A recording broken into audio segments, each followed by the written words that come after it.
Good morning students. बच्चों, आज हम इंग्लिश ग्रामर में अपना न्यू चैप्टर स्टार्ट करेंगे, चैप्टर नंबर 12। और चैप्टर 12 का नेम है बच्चों इंटीग्रेटेड ग्रामर। क्या नेम है? Integrated grammar. मतलब इस चैप्टर में हम बहुत सारी चीज़ों के बारे में पढ़ेंगे। तो फर्स्ट आपको सीखना है एडिटिंग, और ये आपके बहुत आगे तक की क्लासेस में भी काम आता है। आपको हायर क्लासेस में भी इसकी बहुत नीड होती है। आपको अगर एडिटिंग करना आ गया है ना, तो इस तरीके की एक्सरसाइजेस आपकी हायर क्लासेस में भी आती हैं। ये जो टॉपिक्स हैं ये आपके यही नहीं है कि बस इसी बुक में है तो आपको बस 5th क्लास में ही सीखने हैं, नहीं। आपकी आगे की जो क्लासेस हैं उनमें भी आप इनके बारे में सीखेंगे, इस तरीके की एक्सरसाइजेस सॉल्व करेंगे। इसलिए आपको अभी से अच्छे से इनको सीखना है। तो एडिटिंग मतलब क्या होता है, पहले तो हम ये समझते हैं।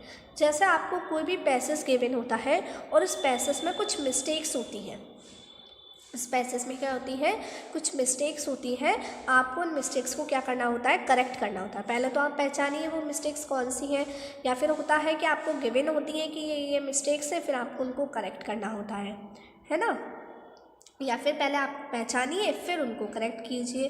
तो एडिटिंग का मतलब यही है कि आपको क्या करना होता है, उसमें एरर्स फाइंड करनी होती है। क्या करनी होती है? एरर होती है ना, मतलब किसी चीज़ में गलती आना। तो पहले तो आप एरर फाइंड कीजिए और फिर उन एरर्स को क्या कीजिए? करेक्ट कीजिए, है ना। अब इसको करने के लिए आपको कौन सा रूल फॉलो करना होता है? PPACTS। वैसे एक पैसेज को एडिटिंग करने में कोई रूल नहीं होता है। ऐसा कोई रूल नहीं है कि आपको इसी रूल को फॉलो करना है या आप ये सीख लीजिए तो आप ये कर पाएंगे, ऐसा नहीं है। इसमें आपको ओवरऑल पूरी ग्रामर पता होनी चाहिए, पूरी ग्रामर आपको आनी चाहिए। मीन्स आपको प्रीपोजिशंस के बारे में भी अच्छे से नॉलेज होनी चाहिए, प्रोनाउन भी अच्छे से आने चाहिए, article, determiners, conjunctions, tense, verb forms, singular, plural, spelling mistakes भी होती हैं। कुछ वर्ड्स की स्पेलिंग गलत लिखी होती है तो वो आपको करेक्ट करनी होती है। तो इस तरीके की मिस्टेक्स आपको इस पैसेज में मिलेंगी, जिनको आपको क्या करना है? करेक्ट करना है।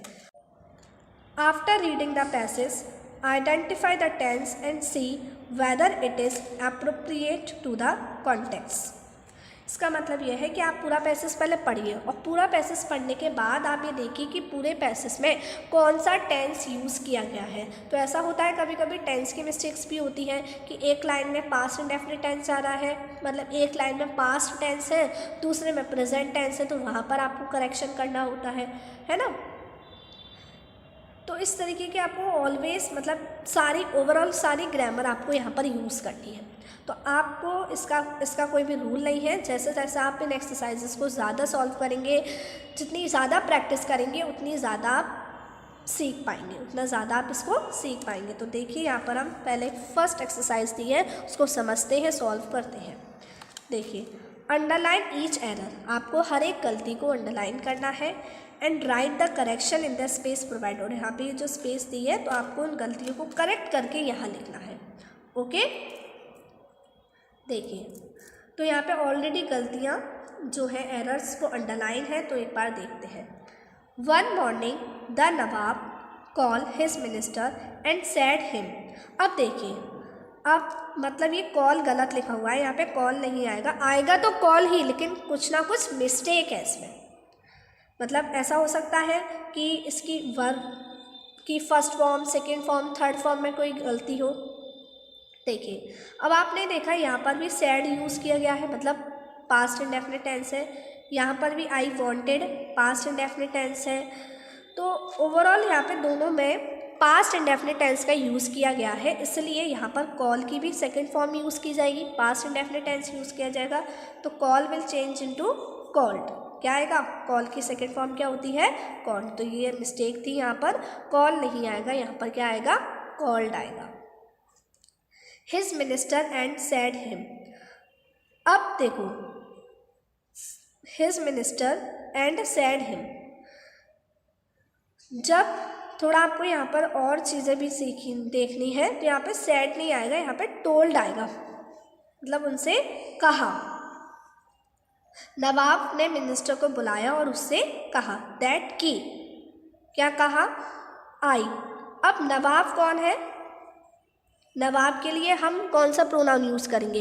ही यूज़ करेंगे ना, तो आई विल चेंज इनटू ही। नवाब के लिए हम प्रोनाउन कौन सा यूज़ करेंगे बच्चों? ही यूज़ करेंगे, तो he will change, I will change into he आएगा यहाँ पर। तो he wanted the length and breadth, मतलब वो चाहता है क्या? लेंथ और ब्रेथ। किसकी? The earth.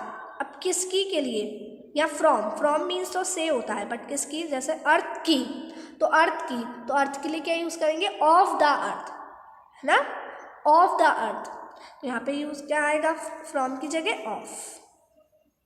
Okay, of the earth measured, मतलब नवाब ने अपने मिनिस्टर को बुलाया और उससे कहा कि मुझे अर्थ की लेंथ और ब्रेथ मेजर चाहिए। ही ऑल्सो अ फील, अब देखो पास्ट इंडेफिनिट टेंस है ना, तो ही ऑल्सो फील आएगा या फेल्ट आएगा? बताइए क्या यूज करेंगे हम फील की जगह? फेल्ट। Very good.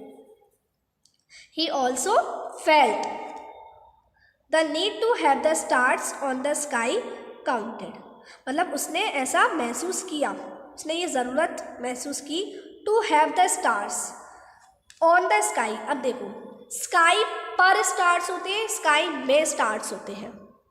आप जैसे जैसे पता है इसकी हिंदी बनाते जाएंगे ना, आपको अपने आप ही इसमें गलतियां पता लगती जाएंगी। तो पहले हिंदी से भी बनाया करिए, हिंदी से भी इसको आप करेक्ट कर सकते हैं। हिंदी बनाते जाइए और जो भी आपको हिंदी में ही अपने आप निकलता है कि का आएगा या की आएगा या से आएगा, उसी की आप इंग्लिश बना लीजिए। अब स्काई में होंगे स्टार्स या फिर स्काई पर होंगे? में होंगे ना, तो यहाँ पर ऑन के प्लेस पर क्या यूज़ करेंगे हम? इन द स्काई काउंटेड, मतलब उसने ऐसा और महसूस किया, ये ज़रूरत है कि हमारे स्काई में जितने स्टार्स हैं उनको भी काउंट किया जाए।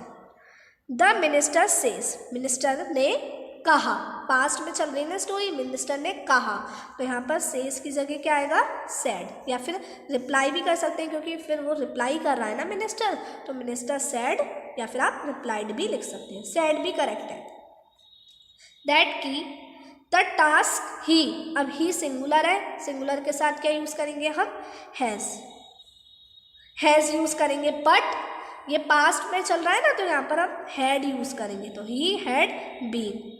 सेट, मतलब उसने कहा मिनिस्टर ने कि जो टास्क उन्होंने सेट किया है, सेट ऑन किया है, जो टास्क उन्होंने सेट किया है वो क्या है? इम्पॉसिबल था। वो क्या है? इम्पॉसिबल था। तो इम्पॉसिबल था उसकी इंग्लिश क्या बनेगी? Was impossible. तो बीइंग की जगह क्या आएगा? वॉज, और इम्पॉसिबल तो इम्पॉसिबल। आई बात समझ में? तो यहाँ पे क्या आएगा?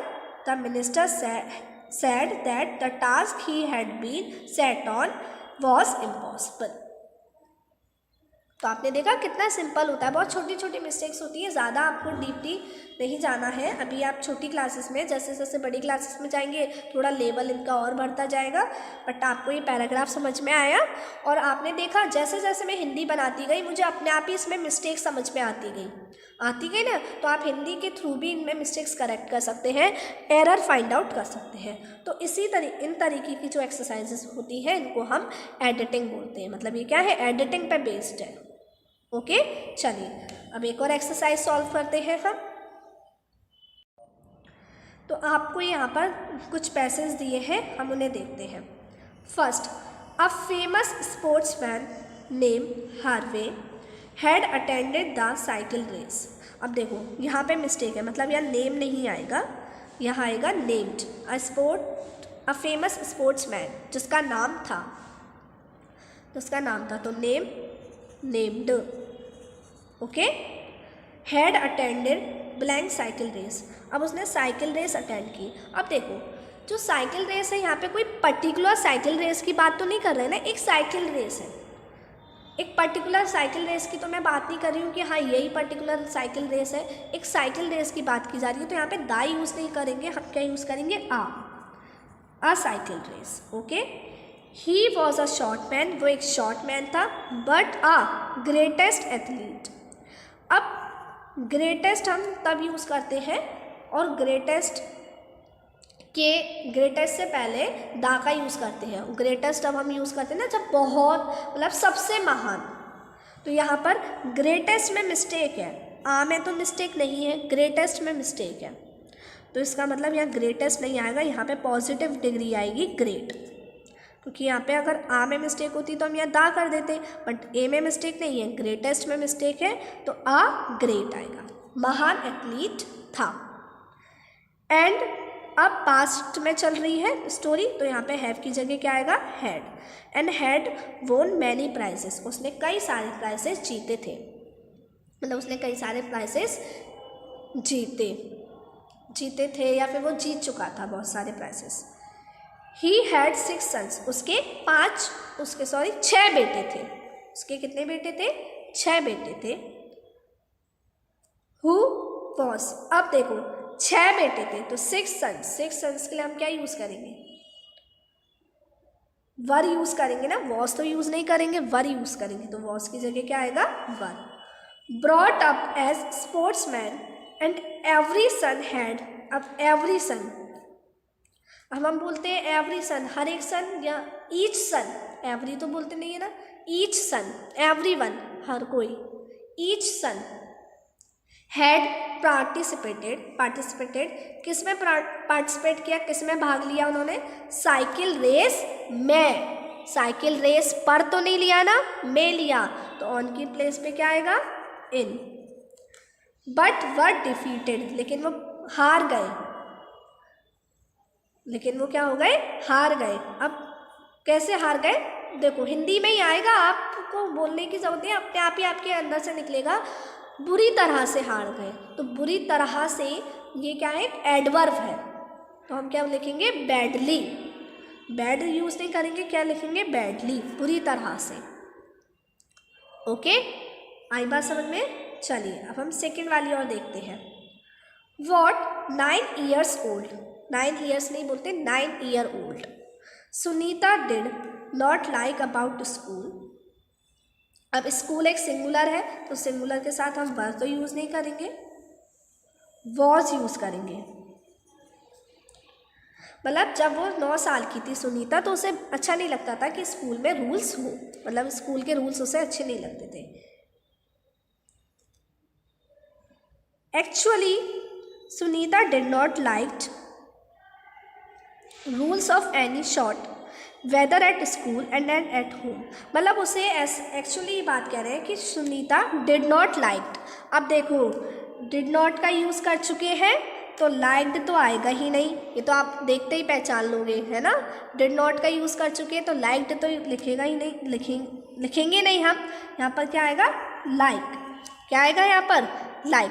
Sunita did not like rules of any sort whether at school, मतलब सुनीता को कोई भी रूल नहीं कोई भी रूल अच्छे नहीं लगते थे, चाहे वो स्कूल में हो या चाहे वो स्कूल में हो। वेदर मतलब वेदर एट स्कूल, चाहे वो स्कूल में हो या घर पर हो। तो या के लिए हम एंड की हिंदी तो और होती है, या के लिए हम क्या यूज़ करते हैं, और, ठीक है। At home she hated to studying. अब देखो एक वर्ब है हेट, दूसरी वर्ब है स्टडी, उसको कनेक्ट किया गया हमने टू से, तो टू के बाद कैसी फॉर्म यूज़ करते हैं वर्ब की, फर्स्ट फॉर्म। मैंने बोला ना आई वॉन्टेड टू डू, तो आई वॉन्टेड फिर टू डूइंग तो यूज़ नहीं करूँगी ना मैं, टू डू यूज़ करूँगी। इसी तरीके से यहाँ पे स्टडिंग की जगह पर क्या यूज़ किया जाएगा, स्टडी। समझ में आ रहा है नहीं आपको। अब देखो स्टडी, स्लीप और eat at fixed timing, fixed time, timing नहीं, एट फिक्स्ड टाइम, ठीक है। मतलब ये बता रहे हैं शी हेटेड, उसे नफरत थी, क्या, टाइम पर, एक फिक्स्ड टाइम पर पढ़ना, फिक्स्ड टाइम पे सोना, फिक्स्ड टाइम पे खाना, उसे इस चीज़ से नफरत थी। उसे बस ऐसा लगता था जब मन चाहे तब कर लूँ, ऐसा नहीं है कि हर एक चीज़ के लिए फिक्स्ड टाइमिंग हो। She wished she should be free, मतलब उसने विश की कि वह फ्री हो जाएगी, हो जाना चाहिए, तो ऐसे बोलूँगी नहीं मैं बोलूँ मैंने विश की कि मैं फ्री हो जाऊँ या फ्री हो जाऊँगी, विश की मैंने, तो यहाँ पर शुड की प्लेस पे क्या यूज़ करेंगे बच्चों, would. Like the words free to go everywhere she wanted, मतलब ये है कि उसने फ्री होना चाहा, किसकी तरह, बर्ड्स की तरह, जो बिल्कुल फ्री होती है टू गो, कहीं भी जाने के लिए, कहीं भी की इंग्लिश क्या होती है? एनीवेयर, कहीं भी जाने के लिए। यहाँ पे एवरीवेयर गलत यूज़ किया गया है ना, तो यहाँ पर क्या आएगा? एनीवेयर। शी वांटेड, जहाँ वो जाना चाहती है। मतलब उसको रूल्स और रेगुलेशन बिल्कुल पसंद नहीं थे। उसे ना टाइम पर खाना पसंद था, ना टाइम पर सोना पसंद था, ना टाइम पर पढ़ना पसंद था। वो चिड़ियों की तरह बिल्कुल आज़ाद होना चाहती थी और कहीं भी जाना चाहती थी, ठीक है, जहाँ वो चाहे। तो आपको ये पैराग्राफ समझ में आया और आपने मिस्टेक्स देखी। ज़्यादा डिफिकल्ट नहीं है, जैसे जैसे आप प्रैक्टिस करेंगे वैसे वैसे आपको एडिटिंग बिल्कुल समझ में आती जाएगी। ओके, आई बात समझ में? तो अब मैंने आपको 3 पैराग्राफ की एडिटिंग सिखाई, 3 पैसेज की एडिटिंग सिखाई ना। अब एक पैसेज की आप खुद एडिटिंग करेंगे और मैं देखूंगी कि आपको आया या नहीं आया। तो आप एक पैसेज खुद करेंगे, 3 मैं आपको करा चुकी हूँ। इसके अकॉर्डिंग आपके 4 पैसेज हो गए। अब आप चारों पैसेज को खुद सॉल्व करेंगे। मैंने समझा दिया है, अब आप करेंगे। तो अब मैं आपको नेक्स्ट क्लास में इसका नेक्स्ट टॉपिक समझाऊंगी and the next one topic is omitting. हम एडिटिंग करना सीख चुके हैं, अब हम ओमिटिंग करना सीखेंगे नेक्स्ट क्लास में। ओके, टिल देन वर्क कीजिए, नेक्स्ट क्लास में मिलते हैं। Bye bye.